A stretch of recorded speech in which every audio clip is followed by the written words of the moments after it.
Hola, ¿sufres de una hernia de disco o una hernia discal? Este vídeo te va a resultar verdaderamente interesante porque voy a intentar esclarecer cuáles son las causas, cómo es que sucede una hernia discal y por lo tanto podrás entender cuál puede ser un buen tratamiento, cómo puedes orientar un buen tratamiento.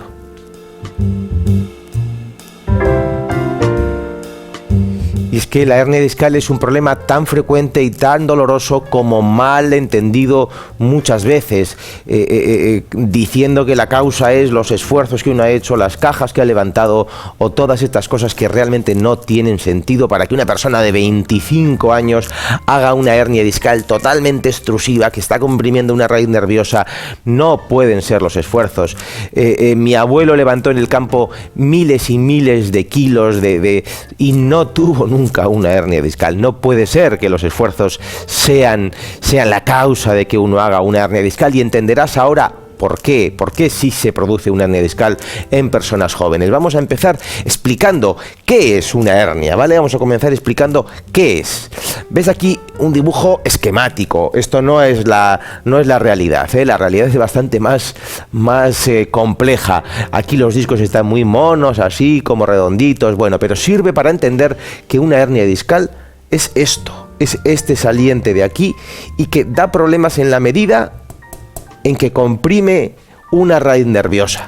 Vemos aquí, ¿sí?, cómo se da esa compresión de la hernia en el nervio. Si no hay compresión nerviosa, si la hernia no comprime un nervio, no tiene por qué dar síntoma. De hecho, hay cientos, miles, millones de hernias discales. Muchísima gente tiene hernias discales sin saberlo, aunque lo sepa, y no le tienen por qué dar síntomas. No le echemos, por lo tanto, todas las culpas de todos nuestros dolores a las hernias discales. Están ahí, pero solo a veces dan problemas, ¿vale? Vamos a continuar explicando un poco cómo es un disco para entender lo raro que es que un disco se rompa y se hernie, que no puede ser que sencillamente los esfuerzos lo rompan, porque está preparado para soportar muchísimos esfuerzos. Bien, el disco tiene una parte central, que es esta, que se llama núcleo pulposo, que es como gelatinoso, ¿sí? Y tiene luego estos anillos que se denominan anillo fibroso. Son muchísimos aros, como una capa de cebolla, ¿sí? ¿Sí? Cada cual más hacia afuera, pero que además tienen una característica que es maravillosa y que quiero explicar. Si cogiéramos esto y fuéramos quitando capas, veríamos que la primera capa, vamos a hacer un plano. La primera capa tiene las fibras posicionadas en esta dirección. La cebolla, ¿sí? La segunda capa de la cebolla va a tener las fibras en esta dirección. La tercera en esta, la cuarta en esta, en esta, en esta. Vas a encontrar en un disco capas y capas, anillos y anillos, en los que además la malla está inteligentísimamente construida y constituida para resistir la mayor presión. Ese cambio de direcciones de las fibras del disco hacen que sea potentísimo y que aguante fricciones, o sea, presiones en todas las direcciones. Además, el núcleo pulposo que está en el centro, de lo que se encarga es de repartir la presión que le cae, repartirla hacia todos los lados. ¿Sí? Esa gelatina está ahí precisamente para eso, de la misma forma que en una viga tenemos en el centro los hierros, ¿verdad? El forjado, que hacen que la viga coja mayor resistencia. Bien, entonces, ¿cómo puede suceder que un disco tan inteligentemente construido, pensado por la naturaleza durante miles y millones de años, cómo puede ser que se rompa? Primero, por alteraciones de la mecánica con carga desequilibrada. ¿Qué es esto? Vamos a explicarlo sencillamente. Si tú tienes el coche con una rueda torcida, obviamente está sufriendo más, ¿sí? Aquí estará sufriendo más la propia rueda, estará sufriendo más la dirección, el palier, la trócola, no sé qué, no sé cuántos. Esto mecánicamente está sufriendo bastante más que esto. Este podrá hacer muchos más kilómetros, este podrá ir a 200 por hora, este podrá, ¿sí? Y se desgastará mucho menos que este. Este quizás con muchas menos cajas, con muchos menos pesos, con mucho menos de todo, va a desgastarse mucho más. ¿sí? Si vemos esto en las vértebras, el desequilibrio es este. Esto es una vértebra mirada desde delante, ¿sí? Aquí tenemos las cargas que caen perfectamente equilibradas. Uy. Tenemos el núcleo pulposo aquí en el medio, que ante estas cargas reparte las presiones en todas las direcciones, ¿sí? Y los anillos, ¿sí? Ahí van a resistir esas presiones perfectamente. Tenemos aquí una vértebra desequilibrada, una vértebra que está cargando mayor cantidad de peso en uno de los dos lados, ¿sí? Aquí veremos el núcleo pulposo que está haciendo más presión hacia allá. Y aquí tendremos esta zona del disco que estará soportando mucha más presión, ¿sí?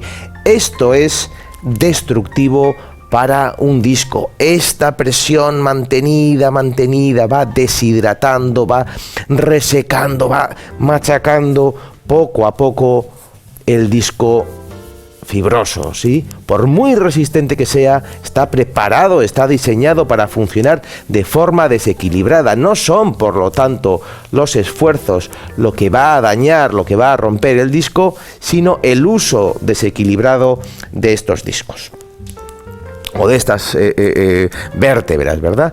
Las alteraciones vertebrales y viscerales, es decir, vertebral es este desequilibrio mecánico, es que las vértebras ya no están apoyando de una forma correcta. Pero esto muchas veces va a tener un trasfondo visceral, una influencia visceral, un problema de disfunción en el intestino, un problema de disfunción en el riñón, un problema de disfunción de próstata, de vejiga, de ovario. Eso va a generar de esta forma la víscera. Afecta primero neurológicamente a la médula, desequilibra el nivel medular, eso desequilibra el funcionamiento del músculo y este desequilibra la mecánica de la vértebra, ¿sí? Pero todo ha empezado a nivel visceral. Las causas viscerales están detrás de muchísimas hernias, porque las causas viscerales son las que producen ese desequilibrio de la mecánica del que os he hablado antes, ¿de acuerdo? Entonces será muy importante en muchos casos solucionar y hacer un tratamiento también para esa causa visceral. Y por último, la tensión muscular mantenida. Bueno, por último no, nos queda otro, pero la tensión muscular mantenida. ¿Qué quiere decir esto? El cuerpo necesita pasar de la presión a la descompresión, del día a la noche, ¿sí? Todos los sistemas vivos necesitan esa alternancia. Si un tejido está constantemente, crónicamente comprimido, y aquí volvemos al desequilibrio mecánico, pero quiero entender esto, quiero explicar bien esto, porque además, si esta tensión, además de estar la vértebra desequilibrada, hay una tensión muscular, emocional también, que puede estar ahí manteniendo los músculos incluso en la cama tensos, incluso en la cama apretando, siempre está en presión, siempre, ¿sí? Eso es lo que degenera verdaderamente un disco, eso es lo que degenera verdaderamente el cuerpo. Si tú levantas durante el día 300 cajas de 50 kilos, pero luego durante la noche te relajas, el disco, los cartílagos, los tejidos se deshidratan, sufren durante el día, pero recuperan durante la noche. Si tú durante el día levantas unas cajas, o no levantas cajas, estás en el coche, ¿verdad? Y esto coge unas tensiones, pero por la noche no baja. Siempre está en tensión, siempre en presión, siempre hay. Sin cajas, no hace falta. Hay gente que no levanta cajas, no hace esfuerzos y sin embargo hace tremendas hernias discales desde muy joven, sencillamente estando sentado en una silla. Es esta presión mucho más sutil, mucho más pequeña, pero constante, sin descanso. Esa es la que destruye y la que destroza verdaderamente a un disco. Y la cuarta causa que os decía, el exceso de trabajo. Pero exceso de trabajo no me refiero a trabajar mucho, ya estoy diciendo que no tiene que ver con el exceso de levantar cajas, el exceso de levantar pesos, no. De lo que estoy hablando es de que el cuerpo tiene 5 vértebras lumbares que tienen que trabajar en los movimientos de lordosis, en los movimientos lumbares. Lo que suele suceder es que las dorsales bajas y las lumbares altas están rígidas, ¿vale? Están rígidas además muy en relación con problemas, con disfunciones del riñón, muy en relación con el cansancio, muy en relación con el atasco energético, muy en relación con la vida sedentaria. Esta zona media y alta se hace rígida. Esa rigidez va a hacer que las piezas de abajo, la cuarta y quinta lumbar, que es donde más hernias discales se dan, sean hipermóviles, trabajen demasiado. Cuando hablo de exceso de trabajo, hablo de ese exceso de trabajo de estas piezas. Siempre pongo el ejemplo: si tú tienes 5 hijos y 3 no hacen nada en la casa, no hacen nada, no participan, los otros 2 van a tener que trabajar lo suyo más lo de esos 3, ¿sí? Eso es muy importante a la hora de enfocar un tratamiento, porque el problema no va a estar solo aquí. Aquí tenemos las hernias, pero también tendremos que movilizar a los 3 hijos que no trabajan, ¿sí? Cuanto más consigamos hacerles trabajar a estos, menos sufrirán, menos trabajarán, menos se quejarán los otros, ¿de acuerdo? Por lo tanto, tratamiento: corrección del desequilibrio mecánico. Ahí los tratamientos de fisioterapia, osteopatía van a tener mucho que decir. Eliminación de las influencias viscerales, fundamental. Podremos estar haciendo todos los tratamientos de equilibración, de osteopatía, de corrección, todo lo que queramos, que si la influencia visceral se mantiene, va a ser muy difícil obtener un buen resultado.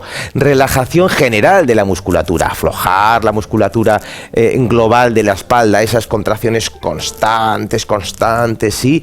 No precisamente reforzar la espalda, no es hacer ejercicios de reforzamiento. Muchas veces sí se pueden hacer ejercicios de tonificación para ayudar al músculo a tener esa alternancia de contracción-relajación, porque los músculos lumbares se pueden quedar crónicamente contraídos. Los ejercicios lumbares van a tener que ser, por lo tanto, no de fortalecer, sino de movilizar, recordarle al músculo que puede hacer ese vaivén de sí, no es fortalecer, no es hacer ejercicios de hacer fuerza con las lumbares, tienen fuerza de sobra, tienen tanta fuerza que no han sabido dejar de tenerla y no han sabido relajarse. Hay que ayudarles a relajarse, muchas veces subiendo el punto de contracción para conseguir relajación. Contraigo, relajo, ¿sí? ¿De acuerdo? Y el reparto del dinamismo, lo que decíamos antes: movilizar, flexibilizar la zona dorsal baja, la zona lumbar alta. Para eso podéis encontrar en este mismo portal varios ejercicios estupendos de flexibilización de la cifosis dorsal baja, de ejercicios para flexibilizar esa zona dorsal baja, lumbar alta, que van a ayudar a que la zona lumbar baja tenga menos hipermovilidad, sea menos inestable y por lo tanto de muchos menos problemas, no solo de hernia discal, sino de lumbagos, de dolor lumbar en general. Bueno, esto es todo con respecto a la hernia discal. Es un vídeo largo, pero espero que haya merecido la pena para que quede claro cuál es toda la mecánica, cuál es todo el proceso por el que un disco llega a romperse, un disco en una persona joven llega a hacer una hernia discal. Incluso si es una persona mayor habrá pasado por este proceso, pero de una forma más lenta. En una persona de 25 años tiene que haber un componente emocional muy fuerte, muy potente, que está manteniendo las vértebras muy aplastadas en un tiempo corto, ¿vale? Y que es lo que puede hacer que con 25 años, en un disco que está, como digo, preparadísimo para aguantar fuerzas, termine por herniarse. Bueno, esto es todo. Espero, insisto, que te haya gustado, espero que te ayude a comprender mejor la hernia si es que la padeces.